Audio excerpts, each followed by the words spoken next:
महाराष्ट्राच्या राजकारणातून रोहित पवारांनी सगळ्यात मोठी अपडेट देऊन आता मात्र या झालेल्या पोटनिवडणुकीच्या तोंडावरती अजितदादा पवार यांचे मारेकरी नावांसह मित्रांनो यादी कोण आहेत ते अगदी जवळचे नेते महाराष्ट्राचं राजकारण अगदी बाजूला फिरले।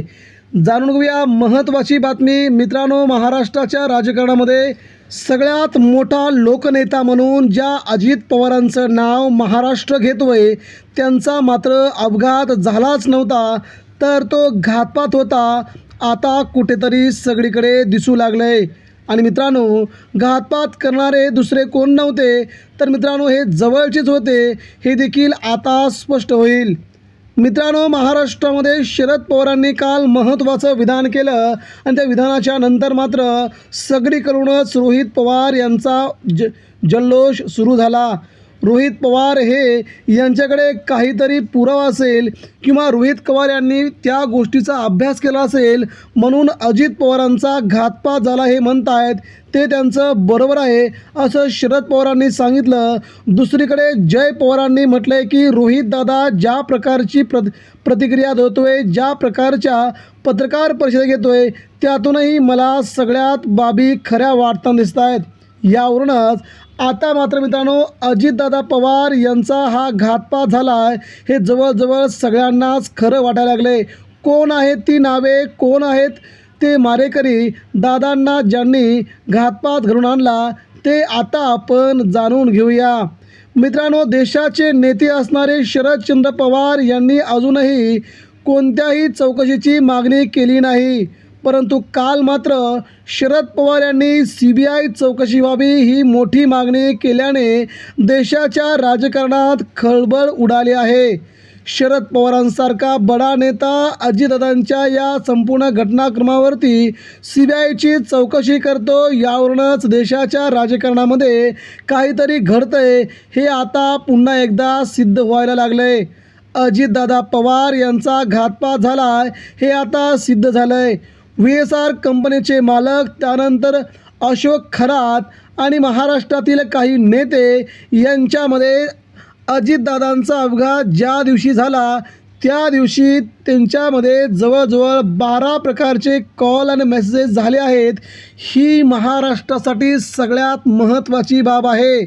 अशोक खरात याचा दादांच्या मृत्यूच्या पाठीमागे कोणत्या प्रकारचा प्लॅन होता का याची चौकशी झाली पाहिजे असं अंजली दमानिया यांनी काल म्हटल्याबरोबर महाराष्ट्रातील नेते कोण आहेत, VSR कंपनीचे मालक ते अशोक खरात आणि महाराष्ट्रातील नेते यांच्यामध्ये झालेलं 28 जानेवारीचं संभाषण, 28 जानेवारीचे सगळे मेसेजेस याची जोरदार सगळी CBI करून चौकशी व्हावी अशी मागणी अंजली दमानिया यांनी केली आहे।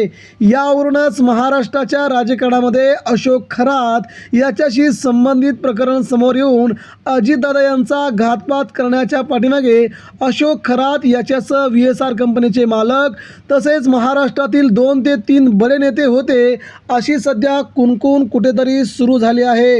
यावरूनच अजित पवारांचा हा मृत्यू हा घातपात होता हे आता जवळजवळ खरं वाटू लागले। आणि याच्या पाठीमागे आता रोहित पवार यांनी देखील जोर धरायला सुरुवात केली असून जोरदार त्यांनी याचा युक्तिवाद करत अंजली दमानिया यांच्यासह अजितदादा पवार यांच्या बंगल्यांच्या घरासमोर झालेला हा जादूटोण्याचा प्रकार असो किंवा अशोक खरात या प्रकरणातील त्या दिवशीचे कॉल आणि मेसेजचे रेकॉर्ड असून या सगळ्या बाबी तपासल्या गेल्या पाहिजेत। याच्या पाठीमागे कोणाकोणाचे हात आहेत, कोणाकोणाची नावं समोर येत आहेत हे जगाला कळलं पाहिजे असं रोहित पवारांनी काल म्हटलंय। त्यामुळे आता अशोक खरात याच्या प्रकरणाशी जे नेते आता बाहेर येतील त्यांची मात्र आता खैर राहणार नाही, त्यांना मात्र आपल्या शिक्षेला सामोरं जावं लागेल असं अमोल मिटकरी यांच्यासह रोहित पवार यांनी काल कडाडून विरोध केला आहे। यामुळे आता अशोक खरात प्रकरण, त्यानंतर अजित पवारांचं प्रकरण आणि महाराष्ट्रामध्ये घडलेल्या सगळ्या घटना या घटना सुसंगत असून याच्या पाठीमागे काहीतरी मोठा राजकीय गेम आहे अशी शंका सध्या राष्ट्रवादी काँग्रेस पार्टीला येऊन लागली आहे।